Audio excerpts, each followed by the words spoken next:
একটি নতুন জীবন, একটি নতুন স্বপ্ন নিয়ে এক নভুবধূ শ্বশুরবাড়িতে পা রাখে, কিন্তু তার আসার পর থেকেই যেন চারপাশে শুরু হয় অদ্ভুত অজানা কিছু ঘটনা।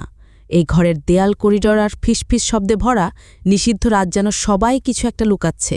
মেয়েটি আস্তে আস্তে জানতে পারে তার আগেও ৩টি মেয়ে বাড়ির বউ হয়ে এসেছিল, তাদের সবারই রহস্যজনকভাবে মৃত্যু হয়েছে। তাদের ছায়া যেন আজও ঘুরে বেড়াচ্ছে দেয়ালের ফাঁকে ফাঁকে।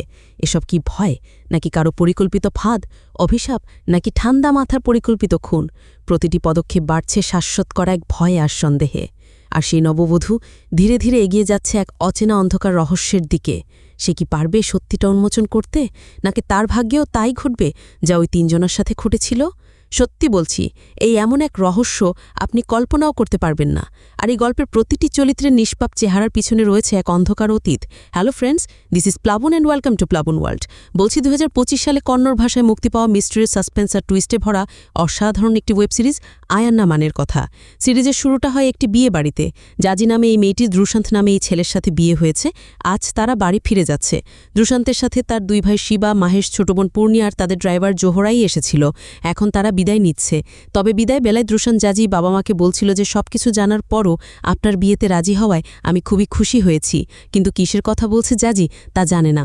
এজন্য জাজির মা জাজিকে সামনে যেতে বলে দ্রুশান্তকে অনুরোধ করে যে যতদিন ও নিজে থেকে জানতে না পারে ততদিন কিছু বলার প্রয়োজন নেই। তার মানে তারা জাজির থেকে কোনো একটা কিছু লুকাচ্ছে।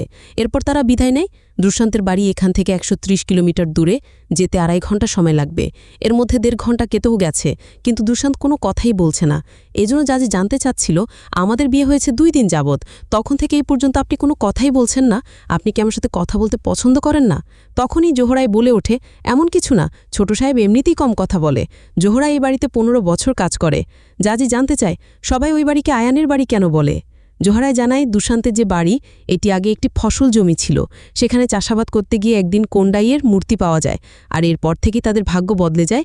এজন্য তারা ওই জমিতে বাড়ি করে, আর বাড়ির মধ্যেই কোন্ডাইয়ের মন্দির স্থাপন করেছে। এখন তাদের অনেক সম্পদ। ভগবান খুশি থাকলে তো কথাই নেই, কিন্তু রেগে গেলে সাথে সাথে দুশান্ত জোহরাইকে থামিয়ে দেয়। আর একটু সামনে যেতেই পুলিশ তাদের গাড়ি থামিয়ে দেয়। তবে এরপরই জানা যায়, এই যে এসআইকে দেখছেন তার বাড়ি জাজিদের পাশেই। বিয়েতে যেতে না পারে পথে গাড়ি থামিয়ে গিফট দিচ্ছে, আর তার নাম গৌতম। অন্যদিকে দুশান্তের বাড়িতে বাবা-মার সব প্রস্তুতি নিচ্ছে, আর ইনি হচ্ছেন দুশান্তের মা নাগামা। নাগামা তাদের কাজের লোক, তাই আবাকেও সবকিছু রেডি করতে বলে দেয়। কিছুক্ষণ পর দুশান্তরাও এসে পড়ে। এরপর সবাই নতুন বউকে বরণ করে নিচ্ছিল। তবে জাজি ঘরে পা রাখা মাত্রই দুশান্তের বাবা হার্ট অ্যাটাকে মারা যায়। সিনচার, যা পরবর্তী দিন দুশান্তের বাবার সৎকার হয়েছে। পণ্ডিত এসেছে। পণ্ডিত বলছিল, ওর বয়সই কত হয়েছিল, আমি আগেই বলেছিলাম বিয়েটা করাবেন না। ওই মেয়ে ঘরে পা রাখার পরই ঘরের মালিকের মৃত্যু। অবশ্য দুশান্তের কথা, আমার বাবা হার্ট অ্যাটাকে মারা গেছে, এখানে জাজির কোনো ভুল নেই, শুধু শুধু ওকে দোষ দিবেন না। জাজিও তখন দরজার বাইরে দাঁড়িয়ে সবই শুনছিল। তবে দ্রুশান্ত তাকে প্রোটেক্ট করায়, জাজির কান্নার মাঝেও হাসছে। সিনচর্যা রাতে জাজি ফোনে তার মাকে বলছে যে সব আচমকাই ঘটে গেছে। আবার ওর সন্ধ্যায় ঘরের মন্দিরে পূজা হয়, ঘরে কিছু হলে মন্দিরের দরজা খোলা যাবে না, তাই সবকিছু তাড়াহুড়া করে শেষ করে দেয়া হয়েছে, মানে শ্বশুরের আর কি। জাজি আরও বলছিল, এখানে তো কেউ কোনো কথাই বলে না। তবে এর মধ্যে নাগামা এসে পড়ায়। নাগামা বলে, মাকে কি বলছিলে, এখানে কেউ কথা বলে? আসলে যেখানে আনন্দ করার কথা সেখানে এখন শোক পালন করতে হচ্ছে। জাজিজ বলছিল, আমার আশাতেই হয়তোবা। নাগামার কথা, মৃত্যুর সময় হয়েছিল, মারা গেছে, এখানে তোমার কোনো দোষ নেই। এমন প্রোটেক্টিভ স্বামী আর শাশুড়ি পেলে আর কি লাগে। এরপর সবাই বাড়ির উঠানে বসে খাবার খাচ্ছিল। তখনই মহেশের হাত থেকে খাবার পড়ে যায়। মহেশ কেমন যেন অদ্ভুত আচরণ করতে শুরু করে। মহেশ কার সাথে যেন কথাও বলছে। মনে হচ্ছে অদৃশ্য কোনো শক্তি মহেশের সাথে ফাইট করছে। দ্রুশান্ত তাড়াতাড়ি জাজিকে এখান থেকে চলে যেতে বলছিল। তবে এসব দেখে জাজি খুবই ভয় পাচ্ছে। আবার মহেশের এমন কর্মকাণ্ড দেখে পূর্ণিও হেসে ওঠায়। মহেশ আর পূর্ণির মধ্যেও বেঁধে যায়। আর এটা দেখে জাজি দ্রুত রান্নাঘরে চলে যায়। তবে দ্রুশান্ত ঘরের মন্দির থেকে একটি মশাল এনে মহেশের সামনে ধরা মাত্রই মহেশ আবার স্বাভাবিক অবস্থায় ফিরে আসে। আর এসব দেখে জাজি ভয় পেয়ে তার মাকে কল করে বলে যে এখানে ভাই বোন লড়াই করছে, কেমন সব ঘটনা ঘটছে, আমার খুব ভয় লাগছে মা, আমি এখানে থাকতে পারবো না, আমি এখানে থাকলে মারা যাব, তোমরা আমাকে এখান থেকে নিয়ে যাও। তখনই নাগামা জাজির মাকে বলে, চিন্তা করবেন না, আপনার মেয়ের সাথে আমি আছি। এরপর রাতের বেলা নাগামা জাজিকে দুশান্তের ঘরে নিয়ে যায় এবং বলে, তোমার বাবার শ্রাদ্ধ শেষ না হওয়া পর্যন্ত তোমাদের একসাথে থাকাটা ঠিক হবে না, এজন্য ততদিন জাজি পূর্ণির সাথেই থাক। অবশ্য দুশান্ত তাই মনে করে। তবে জাজি যাওয়ার সময় দ্রুশা জাজিকে একটি বই দিয়ে দেয় এবং বলে, নতুন জায়গা, ঘুমাতে কষ্ট হবে। এরপর জাজি পূর্ণের ঘরে ঘুমাতে চায়, কিন্তু পূর্ণি একটু অন্য স্বভাবের মেয়ে। নাগামা জাজিকে এই ঘরে থাকতে বলে পূর্ণি নিষেধ করতে পারেনি, কিন্তু এক ঘরে কারোর সাথে বেড শেয়ার করা পূর্ণি একদম পছন্দ করে না। তাই জাজিকে এই সব স্পষ্ট করেই বলে দেয়। এজন্য জাজিও বলে সমস্যা নেই, আমি বাইরে শুয়ে পড়ব। অবশ্য তার জন্য পূর্ণি একটি পাটি আর একটি বালিশ দিয়ে দরজা বন্ধ করে দেয়। এরপর জাজি বারান্দায় ঘুমাতে আসে, তাইবাও এখানে ঘুমায়। তবে তাইবাকে দেখে জাজি তাইবার কাছে জানতে চাচ্ছিল যে ঘরের প্রধানের মৃত্যু হয়েছে, অথচ বাইরে থেকে কেউ এলো না। তাইবা বলে সবাই তো এখানে ছিল, আর আগে থেকেই ঘর এমনই, সুখে বা দুঃখে এরাই থাকে। বাইরে থেকে কেউ আসে না, জাজির কথা তা না হয় বুঝলাম, কিন্তু মহেশ ভাইয়ের বউ তো এলো না, তাই এবার কথা বেঁচে থাকলে তো আসবে। অথচ জাজি যখন মহেশের কাছে তার বউয়ের কথা টানতে চেয়েছিল, মহেশ বলেছিল যে মায়ের বাড়িতে গেছে। তাই এবার বলে, তুমি নতুন, তোমার বিয়ের দিন ছিল, তুমি কষ্ট পাবে বলে হয়তো তোমাকে মিথ্যা বলেছে। সবার প্রথমেই তো মহেশের বউ মারা গেছে, নাম ছিল পুষ্পাবতী। তাই এবার কথা মতো এক রাতে সবাই যখন ঘুমিয়েছিল, পুষ্পা বাড়ির পিছে থাকা ওই কুয়াতে ঝাঁপ দিয়ে মারা গিয়েছিল। সিন চলে যায় পরবর্তী দিন সকালে। অনেক রাত পর্যন্ত জেগে থাকা সকাল হয়ে গেলেও জাজির ঘুম এখনও ভাঙেনি। এরপর ঘুম ভাঙতেই জাজি তো ভয় পাচ্ছিল। অবশ্য তখনই দুঃসা জাজির জন্য কফি নিয়ে আসে। দুঃসা বুঝতে পেরেছে যে জাজি রাতে ঘুমাতে পারেনি, এজন্য জাগায়নি। যদিও গতকালের মহেশের ওই ঘটনায় জাজি একদমই ভয় পাচ্ছিল, কিন্তু নাগামার দুঃশান্তির কেয়ার দেখে জাজি এখন বেটার ফিল করছে। এরপর জাজি নাগামার জন্য চিরা পানি নিয়ে যায়, কারণ নাগামা কখনো চা বা কফি খায় না। অন্যদিকে দুঃশান্ত আর শিবা বাড়ি থেকে একটু দূরে তার বাবার জন্য পূজা করছে, কিন্তু মহেশ এখানে আসেনি। এদিকে জাজি বাড়ি থেকে আসার সময় ঘরে পড়ার মতো কোনো কাপড় আনেনি, তাই নাগামাকে জানানো মাত্রই নাগামা তার আলমারিতে থাকা মহেশের বউ পুষ্পার সব শাড়িগুলো বের করে দেয়। এর কিছুক্ষণ পর মহেশের ডক্টর আসে, কিন্তু মহেশ এখনও ঘুমাচ্ছে, আর গতরাতের ঘটনার জন্য পূর্ণিও তাকে ডাকতে যাচ্ছে না। এর জন্য নাগামাকে বলে জাজি মহেশকে ডাকতে যায়। জাজিকে দেখা যায় শাওয়ার নিয়ে পুষ্পার একটি শাড়ি পরেছে। জাজি মহেশের ঘরে গিয়ে দেখে ঘরের মধ্যে এখানে ওখানে ওষুধের পাতা পড়ে আছে, পুরো ঘরই এলোমেলো। ঠিক তখনই জাজি মহেশকে এই পুষ্পা শাড়িতে দেখে জাজিকেই পুষ্পা ভেবে নেয়। অবশ্য জাজির চিৎকার শুনে নাগামা এসে তাকে বোঝানোর চেষ্টা করে যেটা পুষ্পা না, জাজি।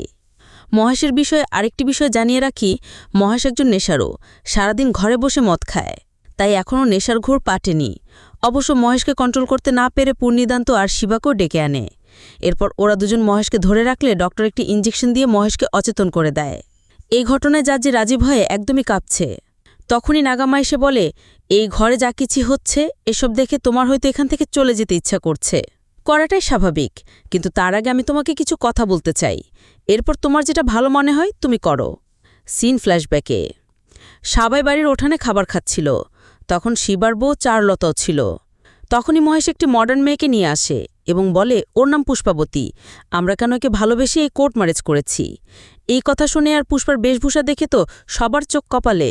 তারপর মহেশের মতো পুষ্পারও মদ খাওয়ার অভ্যাস আছে।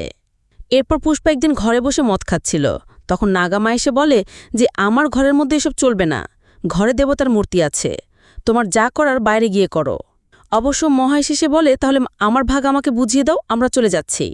নাগামার কথা, তোর বউয়ের এসব কাজের জন্যই ঘরে অমঙ্গল হচ্ছে। নাগামা চারুতাকে দেখিয়ে বলে, ও বারবার চেষ্টা করে মা হতে পারছে না। মহেশের কথা, এতে আমার বউয়ের কি দোষ, তোমার ছেলেকে ভালো একটা ডক্টরের কাছে নিয়ে যাও। এটা শুনে শিবাও রেগে যাচ্ছিল। নাগামা বোঝায় ঘরে ভগবান আছে, আমাদের নিয়ম অনুযায়ী চলতে হবে। শিব তখন পুষ্পাকে বলে, তোমার এসব বাজে কাজের জন্যই তোমার ঘুমের মধ্যে চলার সমস্যা হয়েছে। আর এটা শুনে পুষ্পা পুরো আগুন। পুষ্পার কথা, ঘরে ভগবানের মূর্তি থাকায় এত সমস্যার সম্মুখীন হতে হচ্ছে, তাহলে ভগবানের মূর্তিটা ঘর থেকে বের করে দিলে তো সব সমস্যার সমাধান হয়ে যায়। তাই পুষ্পাই মূর্তিটি কুয়ার মধ্যে ফেলে দেয়, আর পুষ্পার ওই কুয়াতে পড়ে মৃত্যু হয়েছে। তাই সবাই মনে করে এটা পুষ্পার কর্মের ফল। নাগামা বলে, পুষ্পা মারা যাওয়ায় মহেশ মনে করে যে ও পুষ্পাকে বিয়ে করে আনার জন্যই পুষ্পার মৃত্যু হয়েছে, তাই ও নিজেকে দোষী মনে করে। আর এই জন্যই পুষ্পা মারা যাওয়ার পর থেকে মহেশ পুষ্পাকে দেখতে পায়। এটা মূলত মহেশের এক ধরনের হ্যালোসিনেশন। আর গতরাতের ঘটনাটাও ছিল তেমনই। নাগামা বলে, তোমাকে আমি সব সত্যিটা বলে দিয়েছি, এখনও যদি তোমার যেতে মন চায় তুমি যেতে পারো। অবশ্য সবটা শোনার পর জাজি থেকে যাও সিদ্ধান্ত নেয়, আর এতে করে সবাই এখন খুশি। এরপর জাজি রান্না করতে যায়। তাইয়েবা এ বাড়িতে 15 বছর যাবৎ কাজ করে, তাই তাইয়েবা এ বাড়ির সব কিছু ভালো করে জানে। এই জন্য জাজি জানতে চাচ্ছিল যে আমার আগে কে বেশি রান্না করত। তাইয়েবা বলে, মহেশ আর পুষ্পা। কিন্তু জাজির কথা, সবাই তো বলে পুষ্পা মদ খেত, খারাপ আচরণ করত। তাইয়েবা বলে, সেটা তো প্রথম ছিল, পরে মদ খাওয়া বন্ধ করে দিয়েছিল, পূজাপাঠও করত। জাজি জানতে চায়, তাহলে কি ভগবানের অভিশাপের জন্য ওর মৃত্যু হয়নি? তাইয়েবা বলে, মহেশ পুষ্পাকে ভালোবাসে বিয়ে করলেও ও ছিল একটা নারীবাজ। একদিন মহেশ গ্রামের একটি মেয়েকে ফার্মে নিয়ে গিয়েছিল। এরপর ওই মেয়ের মা তার মেয়েকে নিয়ে বিচার চাইতে আসে। পুষ্পারও ও সময় পিরিয়ড চলছিল, তাই পুষ্পার ঘরে ঢোকা নিষেধ। তারপরও পুষ্পা সেটা অমান্য করে বাড়ির মধ্যে ঢোকে। নাগামাকে বলছিল, আপনি আমাকে যেভাবে যা করতে বলছেন আমি সব সময় করছি, তারপর আপনি আপনার ছেলেকে নিয়ন্ত্রণ রাখতে পারছেন না, আপনার ভগবান কি করছে? তখনই মহেশ এসে পুষ্পার গায়ে হাত তোলায় পুষ্পা আরও উত্তেজিত হয়ে যায়। তাই নিষেধ থাকা সত্ত্বেই সোজা পূজার ঘরে ঢুকে দরজা বন্ধ করে দিয়েছিল। তাই সবাই ভেবে নিয়েছিল ওই অভিশাপের জন্য পুষ্পার মৃত্যু হয়েছে। এরপর দুষ্যন্তের বাবার মৃত্যুর ২২ দিন কেটে যায়। পণ্ডিত জানায় বাকি ৮ দিনের মধ্যে সব শেষ করতে হবে। ঠিক তখনই শিবের বউ মানে চারুর মা লতা এবং তার ছোট মেয়ে পদ্মা আসে। তবে জাজিকে দেখে লতা জানতে যায় একে। নাগামা জানে দুষ্যন্তের বউ। ২২ দিন হলো ওদের বিয়ে হয়েছে, আর এটা শোনা মাত্রই পদ্মা কাঁদতে কাঁদতে বেরিয়ে যায়। আর কিছু সময় পর পদ্মা লতা কিনে জাজির সাথে দেখা করে এবং জাজিকে জানায় পদ্মার সাথে দুষ্যন্তের বিয়ে ঠিক হয়েছিল, কিন্তু তখন পুষ্পা মারা যাওয়ার কারণে আর আগায়নি।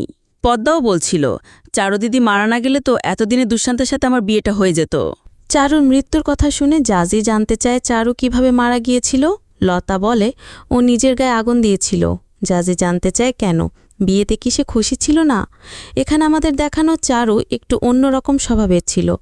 যেমন চারু সবসময় নিজেরটা আদায় করে নিতে পছন্দ করত, আর যেটা মনে হতো সেটাই করত। অবশ্য প্রথম প্রথম সবাই একটু পাগল পাগল ভাবত। তবে এর কিছুদিন পর চারুর পিরিয়ড বন্ধ হয়ে যাওয়ায় সবাই ভেবেছিল যে চারু প্রেগনেন্ট। সবাই তো তখন খুব খুশি, কিন্তু ডক্টর জানায় চারু একটি সমস্যায় ভুগছে, আর সেজন্যই এমনটা হয়েছে। আর এই কেসে গর্ভধারণ করার চান্সও খুবই কম। আর এই বিষয়টা নিয়ে তখন সবার মন খারাপ হয়ে গিয়েছিল। কথার মাঝে নাগামা এসে পড়ায় লতা কথা থামিয়ে দেয়। এরপর জাজিও ফিরে আসে। তবে নাগামা ভালো করেই জানে লতা এতক্ষণ জাজিকে সব বলে দিয়েছে। সিন চলে যায় রাতে। জাজি দুষ্যন্তের কাছে জানতে চাচ্ছিল, তুমি কি পদ্মাকে বিয়ে করতে চেয়েছিলে? তখনই নাগামা এসে জানায় দুষ্যন্ত কখনই পদ্মাকে বিয়ে করতে চায়নি, চারুর জন্য বাধ্য হয়েই রাজি হয়েছিল। এরপর আমাদের এটাও দেখানো হয় চারু বহুদিন চেষ্টা করেও মা হতে পারছিল না। এজন্য এমনিতেই চারুর মনের মধ্যে সংশয় ছিল। আর তার উপর চারু শিবকে শিবের এক নারী কলিগের সাথে দেখেও মনে মনে ভাবছিল সে যেহেতু মা হতে পারছে না, এজন্য শিব হয়তো তার উপর ইন্টারেস্ট হারিয়ে অন্য মেয়ের দিকে ঝুঁকছে, আর এজন্যই চারু যে কোনো মূল্যে মা হতে চাচ্ছিল। এরপর একদিন অনেক রাতে নাগামা দেখছিল যে চারু গভীর রাতে পুরো শরীর ভিজিয়ে তাদের পুজোর ঘরে গিয়ে মানত করছে। চারু ভাবছিল এবার তার মনের আশাটা পূরণ হবে, সে মা হতে পারবে। কিন্তু এরও কয়েকদিন পর ডক্টর জানায় কোনো ট্রিটমেন্টই কাজ করছে না, চারু কখনোই মা হতে পারবে না। আর এটা শুনেই চারু নিজের হাত নিজে কেটে ফেলে। এজন্য চারুর মাকে ডাকা হয়। চারু বুঝতে পারছে সে আর মা হতে পারবে না, আবার সে শিবকেও ছাড়তে যাচ্ছে। তাই চারু নাগামাকে বলে, আমি হয়তো এই পরিবারের জন্য ওয়ারিস দিতে পারবো না, আমার বোন তো পারবে। চারু দুষ্যন্তের সাথে পদ্মার বিয়ে দিতে চায়, আর চারুর জন্য বাধ্য হয়েই দুষ্যন্ত আর পদ্মার এঙ্গেজমেন্টটা হয়েছিল। কিন্তু পরবর্তী দিন রাতেই চারু নিজের শরীরে আগুন দিয়ে মারা গিয়েছিল। চারুর পুরো ঘটনার কথা জানিয়ে নাগামা জাজিকে বলে, আজ তুমি আমার সাথে ঘুমাবে। তবে যাওয়ার সময় জাজি বলছিল, লতা আমাকে বলল আমি নাকি আমার স্বামীর দ্বিতীয় স্ত্রী, আর প্রথম স্ত্রীর নাম ছিল বিন্দুমালিনী। অবশ্য নাগামাও স্বীকার করে নেয়। আর পরবর্তী দিনে জাজি দুষ্যন্তের কাছে জানতে চাচ্ছিল, আপনার আগেও বিয়ে হয়েছিল, আমাকে বলেননি কেন? শিব বলে, তোমার পরিবারকে তো জানানো হয়েছিল, তোমাকে বলেনি। সাথে সাথে জাজি তার মাকে কল করে, আবার নাগামার কাছে জানতে চায়, আপনি কেন আমাকে বলেননি? তখন মহেশ বলে ওঠে, মা, তোমার বাবা মাকে 5 একর জমি দিয়েছে, তারা বলেছিল তারা তোমাকে জানিয়ে দিবে। অবশ্য জাজি এখন বুঝতে পারে তার বাবা মা ওই জমির লোভে তার থেকে সবকিছু গোপন করে তাকে বিয়ে দিয়েছে। অবশ্য জাজির মাও জানায় জাজির বাবা অ্যাক্সিডেন্টের পর পঙ্গু হয়ে গেছে, তাদেরও বাঁচতে হলে একটা অবলম্বন দরকার, সেজন্যই তারা এটি করেছে। জাজি এখন বিষয়টি বুঝতে পারছে, কিন্তু মানতে পারছে না। জাজি রাগ করে চলে যাচ্ছিল, দুষ্যন্ত পিছু করছে। তাই জাজি বলছিল, ভাববেন না আমি মরতে যাচ্ছি না, আমার মধ্যে এত সাহস নেই। তবে এরপর জাজি বিন্দুর বিষয় জানতে চায়, আর সিন চলে যায় ফ্ল্যাশব্যাকে। দুষ্যন্তের বাড়িতে তখন 3 দিন ব্যাপী পুজোর উৎসব, এজন্য পুজোতে নাচতে দুষ্যন্ত বিন্দুকে নিয়ে এসেছিল। এমনকি বিন্দুকে তার নিজের ঘরেই থাকতে দিয়েছিল। 2 দিন ভালোভাবেই কেটে যায়। তবে 3 দিনের দিন দুষ্যন্তকে কেউ কল করে জানায় যে বিন্দু তার পরিচয় গোপন করে এখানে এসেছে, সে অন্য নাম ব্যবহার করছে। তাই জানার পর দুষ্যন্ত বিন্দুকে তার নিজের নামে মানে বিন্দু নামে ডাকে। বিন্দুও তখন বুঝতে পারে সে ধরা পড়ে গেছে, তাই রাতে সবাই যখন ঘুমিয়ে পড়েছিল বিন্দু পালানোর চেষ্টা করে, কিন্তু দুঃশান্তের কাছে ধরা পড়ে যায়। এরপর বিন্দু জানায় আসলে বিন্দুর বাবা একজন বড় ব্যবসায়ী ছিল, কিন্তু ব্যবসায় লস খেয়ে এখন অনেক ঋণগ্রস্ত। হারিস ত্রিবেদী নামে একজন বিন্দুর বাবার সব ঋণ শোধ করে দিতেও চেয়েছিল, তবে শর্ত হচ্ছে বিন্দুকে তার সাথে বিয়ে দিতে হবে। কিন্তু হারিসের বয়স 52 বছর, তাই বিন্দু বাড়ি থেকে পালিয়ে এসেছে। সবকিছু শোনার পর দুঃশান্ত বলে আজ রাতটা থেকে যাও, কাল সকালে চলে যেও। তবে পরদিন সকাল হতেই বিন্দুর বাবা বিন্দুকে নিতে আসে, কিন্তু বিন্দু জানে তার বাবা তাকে জোরপূর্বক ওই বুড়োটার সাথে বিয়ে দিয়ে দিবে, তাই বিন্দু কিছুতেই যাবে না। আমার দুঃশান্তরা বাধা দিলে বিন্দুর বাবা থানায় কমপ্লেনও করতে চাইছিল। এজন্য দুঃশান্ত বলে বসে আমরা একে অন্যকে ভালোবাসি, আমার কথাতেই এখানে এসেছে, আর সামনে আমরা বিয়েও করব। তবে দুঃশান্ত বিন্দুকে বাঁচানোর জন্য এটা বলেছিল, কিন্তু বিন্দুও রাজি থাকায় তাদের বিয়েটাও হয়ে যায়। তবে বিন্দু চাচ্ছিল তার কিছু স্বপ্ন আছে। আগে সেই স্বপ্ন পূরণ করবে, তাই বিয়ে হলো তাদের মধ্যে কোনো শারীরিক সম্পর্ক হয়নি। এমনকি দুজনই দু জায়গায় ঘুমাতো। আর দুঃশান্তির মুখে সবকিছু শোনার পর জাজি এখন ভাবছে তার মা তাকে ভুল জায়গায় বিয়ে দেয়নি, সে একজন ভালো স্বামী পেয়েছে। এরপর জাজি তয়েবার সাথে রান্না করতে যায়, আর কথায় কথায় তায়েবা জানায় যে বিন্দুর শ্বাসকষ্ট ছিল। একদিন ঘুমের মধ্যে শ্বাসকষ্ট শুরু হয়, কিন্তু আশেপাশে কোথাও বিন্দুর ইনহেলার পাওয়া যাচ্ছিল না। অবশ্য ঘরে না পেলেও গাড়ির মধ্যে একটি ইনহেলার পাওয়া যায়, কিন্তু ততক্ষণই বিন্দু মারা গিয়েছিল। তাই এবার কথা, নিশ্চয় কারোর অভিশাপ লেগেছে, এই জন্য এই বাড়ির সব বউরাই মারা যায়। এসব শুনে জাজিও এখন ভয় পাচ্ছে, তাই জাজি দুষ্যন্তকে বলে এই ঘরের সব বউ মারা যায়, মনে হচ্ছে আমিও মারা যাব। কিন্তু দুষ্যন্তের কথা, ওদের তো কোনো না কোনো ভুল ছিল। জাজির কথা, বিন্দুর তো কোনো দোষ ছিল না। দুষ্যন্ত বলে ঠিক আছে, আমি কালই কিছু একটা করছি। এরপর পরদিন সকালে দুষ্যন্ত পণ্ডিতকে ডাকে এবং জানায় জাজি ভয় পাচ্ছে, ও হয়তোবা মারা যাবে।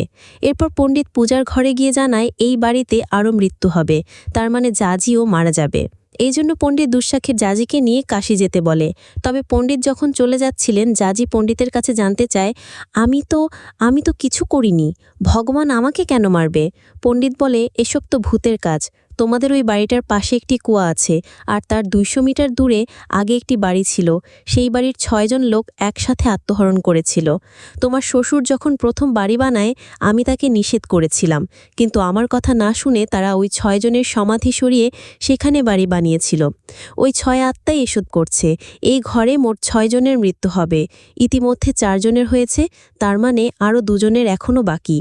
এরপর পণ্ডিতের কথা মতো কাশি যেতে দুঃশান্ত জাজিকে নিয়ে একটু ব্যাংকে যায়, আর ব্যাংকের সামনে গিয়ে জানতে পারে ম্যানেজার তাকেই খুঁজছে। তবে দুঃশান্ত ভিতরে গেলে ওই ব্যক্তি জাজির কাছে জানতে চাচ্ছিল কোথাও যাবেন আপনারা? জাজি জানায় কাশি যাব। সে বলে কাশি কেন? সুইজারল্যান্ড যান। আপনার স্বামীর প্রথম স্ত্রীর মারা যাওয়ায় তার নামে ইন্স্যুরেন্স থেকে 55 লাখ টাকা পেয়েছে। পাশে থেকে একজন বলে ওঠে মারা গেছে না মেরেছে তাই বলো। আর এসব শুনে জাজির মনেও এখন সন্দেহ হচ্ছে যে বিন্দুর নামের ওই ইন্স্যুরেন্সের টাকা পেতে দুঃশান্তি হয়তোবা বিন্দুর সকল ইনহেলারগুলো ফেলে দিয়েছিল, যে জন্য বিন্দু শ্বাসকষ্টে মারা গিয়েছে। এরপর বাড়ি ফেরার সময়ও দুঃশান্ত বলছিল আমার অ্যাকাউন্টে কিছু টাকা এসেছে, ভাবছি তোমার নামে একটি ইন্স্যুরেন্স পলিসি নেব। এরপর জাজিরা বাড়ি ফিরতেই দেখে জাজির মা এসেছে। দুঃশান্ত জাজির মায়ের সামনেই ওই ইন্স্যুরেন্সের ফর্ম দিয়ে জাজিকে সাইন করতে বলছিল, কিন্তু 60 লাখ টাকার ইন্স্যুরেন্স, জাজি একটু ভয় পাচ্ছে। জাজির মা বলছিল তোর তো সৌভাগ্য, জামাই তোকে এত বড় কিছু দিচ্ছে। কিন্তু জাজি তার মাকে বলে যত দ্রুত সম্ভব কিছু একটা বলে আমাকে এখান থেকে নিয়ে যাও, কারণ আমার মনে হচ্ছে ইন্স্যুরেন্সের টাকার জন্যই দুঃশান্ত তার প্রথম স্ত্রীকে খুন করেছে। আর জাজির এই কথা পুণ্যি শুনে ফেলে। এই জন্য নাগামা জাজিকে ডেকে বোঝায় যে আমাদের পরিবার নিয়ে একজন এক একটা বলে, এইসব তো মানুষের কথা মাত্র। আর এই ঘরে কোনো আত্মাবাত্তা নেই। দুঃশান্ত বিয়ে করতেই চাচ্ছিল না, ওর 2 ভাই বিয়ে করবে না, আর আমি একা থাকবো, এই জন্যেই ও আমার কথা ভেবে বিয়েটা করেছে। নাগামার কথাই জাজি বিশ্বাস করে নেয়, আর এরপর দিনই বাড়িতে পূজা করা হয়। তবে ওই পূজার প্রসাদ দিতে মহেশের ঘরে গিয়েই মহেশের বিছানায় মহেশের মরদেহটি পাওয়া যায়। এরপর বাড়ির পাশেই মহেশকে সমাহিত করা হয়। রাতে শিব বলছিল এখন পর্যন্ত 5 জনের মৃত্যু হয়ে গেছে। পণ্ডিতের কথা যদি সত্যি হয় এরপর কেউ একজন মরবে, কে জানে কে মরতে যাচ্ছে। এখন আমাদের সবাইকেই বাড়ি ছেড়ে চলে যেতে হবে। কিন্তু নাগামা সোজা বলে দেয় তোরা যেখানে যাবি যা, আমি এই ঘর ছেড়ে কোথাও যাচ্ছি না। সিন চলে যায় অনেক রাতে। নাগামা জানালা দিয়ে দেখে কেউ মহেশের সমাধি ঘুরছে। এই জন্য সবাই সেখানে গিয়ে দেখে পুলিশে মহেশের লাশ বের করছে, কারণ পুলিশের সন্দেহ মহেশকে খুন করা হয়েছে, আর জাজির কথা মতো গৌতম এসব করাচ্ছে। এরপর গৌতম মহেশের বডি তুলে পোস্টমর্টেমের জন্য নিয়ে যায়, আর সবাই এখন জাজিকে দুষছে। জাজির কথা, এই ঘরে যে কেউ যে কোনো সময় মরতে পারে, এসব ভগবানের রাগ বা ভূতের ছায়ার জন্য না, মানুষের কাজ। শিব বলে, তার মানে কি মহেশের খুন হয়েছে? ও ঔষধের ওভারডোজের জন্য মারা গেছে। জাজি বলে, ওই ওষুধ মহেশ খায়নি, আপনি খাইয়েছিলেন, আমি সব দেখেছি। সিন চলে যায় গত রাতে। পূর্ণির রুমের সামনে শব্দ পেয়ে জাজি এগিয়ে যাচ্ছিল। তখনই মহেশ এসে এত রাতে পূর্ণির রুমের সামনে জোহরাইকে দেখে মহেশ সন্দেহ করছে যে ওদের মধ্যে কিছু একটা চলছে, তাই মহেশ পূর্ণিকে মারতে যাচ্ছিল। তবে ঠিক সেই সময় শিব এসেই মহেশকে বুঝিয়ে সুঝিয়ে মহেশের ঘরে নিয়ে যায়। জাজিও পিছে পিছে সব দেখছিল। শিব মহেশকে জানায়, আমাদের গ্রামের ভাস্কর নামের এক ছেলের সাথে পূর্ণির সম্পর্ক রয়েছে। পূর্ণি ভাবছিল ও হয়তোবা প্রেগনেন্ট হয়ে যেতে পারে, তাই ওর পিল দরকার ছিল, কিন্তু নিজে কিনতে না পারায় ও জোহরাইকে দিয়ে কিনেছে। সেটা দিতেই জোহরাই এসেছিল। তবে এসব শোনার পর মহেশ বলছিল, আমি পুষ্পার পুরনো একটি চিঠি পেয়েছি।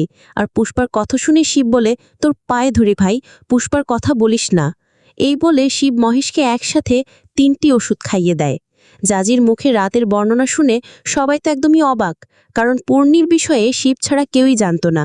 শিব বলছিল, তোমার কি মনে হয় পূর্ণর বিষয়টা লুকানোর জন্য আমি ওভারডোজ দিয়ে মহেশকে খুন করেছি? এই নাও ওর প্রেসক্রিপশন, দেখো এখানে কি লিখা। এখানে স্পষ্ট লেখা আছে, ওর অবস্থার অবনতি হলে দিনে ওকে 4টা ট্যাবলেট দিতে হবে। ও সকালে 1টা খেয়েছিল, আর আমি রাতে 3টা দিয়েছি। ও মেডিসিনের ওভারডোজে মরেনি। শিব এটাও বলে দেয়, তোমার বন্ধুকে বলো মহেশের বডি যেন না কাটে। এজন্য জাজের কথা মতো মহেশের বডিটিকে ফিরিয়ে এনে আবার সমাহিত করা হয়। গৌতমও গত রাতের জন্য সবার কাছেই ক্ষমা চায়। তবে যাবার সময় গৌতম জাজিকে বলছিল, আমরা জানানোর আগেই পোস্টমর্টেম হয়ে গিয়েছে, কিন্তু তোমার শ্বশুরবাড়ির কেউ এই বিষয়টি জানে না। ডক্টরের ধারণা এটা স্বাভাবিক মৃত্যু নয়। তবে সন্ধ্যার মধ্যে পোস্টমর্টেমের রিপোর্ট এসে পড়বে। গৌতম যাওয়ার সময় জাজির থেকে দুষ্যন্তের বাবার মেডিকেল রিপোর্টটাও নিয়ে যায়। আর এরপরেই আমরা দেখতে পাই তাইয়েবা তাদের সব কিছু শুনে ফেলেছে। এর মধ্যে জাজির মনে পড়ে পুষ্পার পুরনো একটি চিঠির বিষয়ে বলছিল, তাই জাজি দ্রুত মহেশের ঘরে যায়। কিন্তু গিয়েই দেখে মহেশের ঘরের সব কিছু বের করে ফেলা হয়েছে। আর বাইরে এসেই দেখে বাড়ির বাইরে মহেশের ব্যবহৃত সবকিছু আগুনে জ্বালিয়ে দেওয়া হয়েছে। এরপর জাজিয়া তাইয়ে রান্নাঘরে কাজ করছিল। তখনই জাজি না জেনে একটি বিষাক্ত গাছের শিকড় ধরে ফেললে তাইয়েবা দ্রুত জাজির হাত ধুয়ে দেয়। আর জাজিকে বলে, এটা ফ্লেমলির শিকড়, এই শিকড় অনেক বিষাক্ত, কেউ খেয়ে ফেললে সাথে সাথে মারা যায়। কিন্তু জাজির কথা, তুমি জেনে শুনে এটা এখানে কেন এনেছো? তাইয়েবা বলে, এই গাছের শিক শুকিয়ে চূর্ণ করে পাউডার করে রাখবো, কারণ কারোর কাশি হলে চায়ের মধ্যে হালকা একটু দিলে কাশি ভালো হয়ে যায়, কিন্তু পাউডার বেশি হয়ে গেলে মানুষ মারা যায়। তখনই গৌতম কল করে, আর তাইয়েবা জাজিকে চা দিয়ে নাগামাকে ঝিরা পানি দিতে যায়। তখনই গৌতম জানায় যে মহেশকে ফ্লেমলি শিকড় খাওয়ানো হয়েছিল। এই গাছের শিকড় খেলে মানুষের হার্ট অ্যাটাক হয়। তোমার শ্বশুরের রিপোর্টও তাই বলছে, তাকেও সেম জিনিস দেয়া হয়েছিল। জাজি শুনছিল আর চা খাচ্ছিল। তখনই জাজি অনুভব করতে পারে তার চার মধ্যে ওই বিষাক্ত পাউডার মিশিয়ে দেয়া হয়েছে। তাই জাজি শুধু গৌতমকে বলে, আমার মনে হয় আমাকেও দেয়া হয়েছে, বলেই জাজি মাটিতে লুটিয়ে পড়ে। এরপর ডক্টরকে ডাকা হয়। দুষ্যা ডক্টরকে জানায় একবার বমি হয়েছে। এর মধ্যে গৌতম এসে পড়ে। এরপর গৌতম আর দুষ্যা তাদের বাড়ির পেছনের জঙ্গল থেকে তাইয়েবাকে ধরে নিয়ে আনে। তারা ধারণা করছে তাইয়েবা সবার মৃত্যুর পেছু দায়ী। এদিকে জাজির জ্ঞান ফিরেছে। তবে জাজি তাইয়েবাকে ডেকে জানতে চায়, তুমি আমার জীবন বাঁচিয়েছ তাই না? আর এখানে আমরা জানতে পারি জাজি ওই চা খেয়ে পড়ে যাবার পর তাইয়েবা বুঝতে পেরেছিল যে চায়ের মধ্যে ওই পাউডার মেশানো। তাই তাইয়ে একটি পাতার রস খাইয়ে জাজিকে বমি করিয়েছে। এমনকি আরেকবার বমি করাতে তাইয়েবা লতাপাতা আনতেই বাড়ির পিছনে জঙ্গলে গিয়েছিল। তার মানে তাইয়েবা ওই পাউডার মেশায়নি, তাইয়েবা জাজিকে বাঁচিয়েছে। এরপর জাজি দুষ্যাকে বলে, আমি নিজেই চা বানিয়েছিলাম, কিন্তু আমি জানতাম না চাই ওই পাউডার দিয়ে বানানো। আর এরপরেই আমাদের দেখানো হয় জাজি যখন পাশি কাজ করছিল নাগামাই চায়ের মধ্যে ওই পাউডার মিশিয়েছিল। আর জাজি এখন এটা চেনেও গেছে। নাগাম্মাও জাজির কাছে ধরা পড়ে গেছে। কিন্তু নাগামাই যেসব করছে জাজি এখনও কাউকে কিছুই জানায়নি। সিন চলে যায় পরবর্তী দিন। বাড়ির সবাই মন্দিরে যাচ্ছে, কিন্তু নাগামা শরীর খারাপের কথা বলে বাড়িতেই থেকে যায়। এরপর মন্দিরে গিয়ে গাড়ি থেকে নেমেই পন্নী শিবাকে বলে দেয়, ভাস্করের সাথে আমি ফেসে গিয়েছিলাম, ওর সাথে সব সম্পর্ক শেষ করে দিব, আর আমি প্রেগনেন্ট না। এরপর মন্দিরে ঢুকতে পণ্ডিত জানতে চাই, তোমরা কি জানতে চাও? শিব বলে, বাড়িতে একের পর এক মৃত্যু হচ্ছে, কিন্তু এসব কেন হচ্ছে আমরা জানতে চাই। এজন্য পণ্ডিত সবাইকে ভিতরে নিয়ে যায়, কিন্তু জাজি অন্য একটি কাজের কথা বলে একটু পাশে চলে যায়। অন্যদিকে নাগামা সারা বাড়িতে হন্যে হয়ে কিছু একটা খুঁজে বেড়াচ্ছে, কিন্তু পাচ্ছে না। তখনই জাজি ওই পাউডারের ডিব্বা দেখিয়ে জানতে চায়, এটা খুঁজছেন তো? আর জাজিকে দেখা মাত্রই নাগাপা জানতে চায়, তুমি ওদের সাথে মন্দিরে যাওনি? কিন্তু জাজিকে দেখা যায় মন্দিরের পাশে দাঁড়িয়ে গৌতমের সাথে কথা বলছে। তাহলে এখানে কোন জাজি? জাজি নাগামার কাছে জানতে চায়, এসব কেন করেছেন বলুন। তখনই পাশে থেকে একটি বাচ্চা ছেলে হাসতে হাসতে নাগামাকে বলছিল, তুই কুত্তি, তুই কুত্তি। আর এটা শুনে নাগামা উত্তেজিত হয়ে ওই ছেলেটি পিছু করে যায়, কিন্তু হঠাৎই ছেলেটি উধাও হয়ে যায়। আর এরপরই আমাদের নাগামার পাস্ট দেখানো হয়। নাগামা তার নিজের এমন এক দুনিয়াতে বাস করত যেখানে কোনো রাজা নেই, আছে শুধু রানী। আর সেখানে রানী রাজ্য চালায়, আর নাগামাই তার রাজ্যের রানী। বন্ধুদের মধ্যেও সে সবসময় রানীর সাথে থাকত, আর ঘরে ফিরেও এমনই ভাব করত। এমনই একদিন পুরনো খাবার খাবে না বলে নাগামা খাবার ফেলে দেয়। নাগামার মা নাগামাকে মারধর করে ওই মাটিতে পড়ে থাকা খাবার খাইয়েছিল, যেটা ওই ছেলেটা দেখে ফেলে। এরপর তারা নাগামাকে বলছিল, তুমি শুধু আমাদের সামনে রানী, ঘরেতে তুমি দাসীর মতো। এসব বলে সবাই হাসিটা করছিল। এজন্য নাগামার রাগের মাথায় ওই ছেলেটির গলা চেপে ধরে। আর নাগামার মা এটা জানতে পেরে নাগামাকে আগুনের ছ্যাঁকা দিয়ে বলেছিল, এমন করলে তোকে গাছের শিকড় খাইয়ে মেরে ফেলব। নাগামা তার অপমান সহ্য করতে পারছিল না। এজন্য নাগামা তার মায়ের খাবারের মধ্যেই ওই বিষাক্ত পাউডার মিশিয়ে তার মাকে খাইয়ে মেরেছিল। তখন থেকে তার রাজ্যে সেই রানী, এমনকি নাগামার স্বামীও নাগামার কথা মতোই চলত। এখানে সবাই নাগামার কথাই চলত। কিন্তু এর মধ্যে একদিন মহেশ পুষ্পাকে নিয়ে আসে, আর নাগামা ভাবছিল তার ছেলে তার কন্ট্রোলের বাইরে চলে গেছে। তারপর পুষ্পা মদের নেশা ছেড়ে দিয়ে একদম স্বাভাবিক হয়ে সংসারের দায়িত্ব নিতে যাচ্ছিল। কিন্তু নাগামা বেঁচে থাকতে সে কাউকে তার সংসারের দায়িত্ব দেবে না। তার কথা, সে যতদিন বেঁচে থাকবে সবাই তার আন্ডারে থাকবে। কিন্তু পুষ্পার জন্য নাগামা সব হারাতে বসেছিল, যে জন্য নাগামা পুষ্পাকে ওই রাতে ওই কুয়ার পাশে নিয়ে যায় এবং পুষ্পাকে বলে, ছোট থেকে আমি রানী হয়ে বেঁচেছি, সবাই আমার ইচ্ছা মতো চলেছে, আমার সব কথা মেনেছে।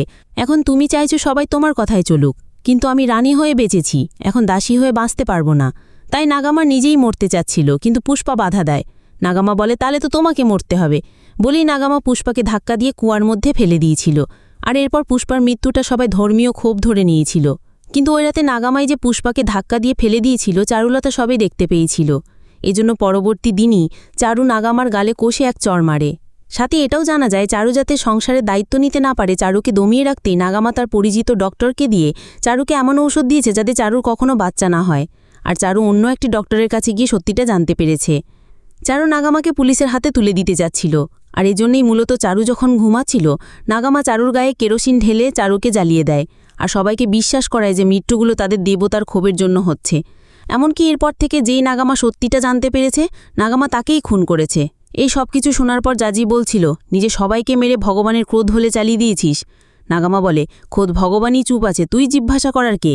এটা বলে পাশে ফিরতেই জাজিকে অদ্ভুত চেহারায় দেখে নাগামা ভয়ে পা পিছলে নিচে পড়ে যায় আর মাথায় আঘাত পায়। নাগামার সেখানেই মৃত্যু হয়। এরপর দুষ্যন্ত বাড়ি ফিরে দেখে উঠানে নাগামার মরদেহ পড়ে আছে। সিন চলে যায় এর কয়েকদিন পর। দুষ্যান্ত জাজিকে বলছে, মা তো এখন বেঁচে নেই, এখন থেকে তোমাকেই মায়ের মতো এই বাড়ির সব কিছুর দায়িত্ব নিতে হবে।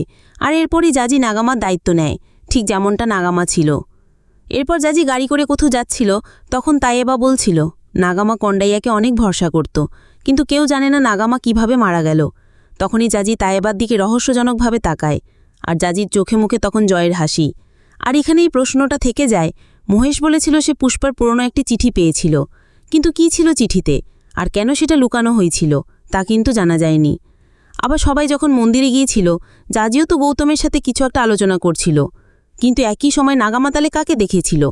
আসলে কি জাজির মধ্যে কোনো রহস্য লুকিয়ে আছে?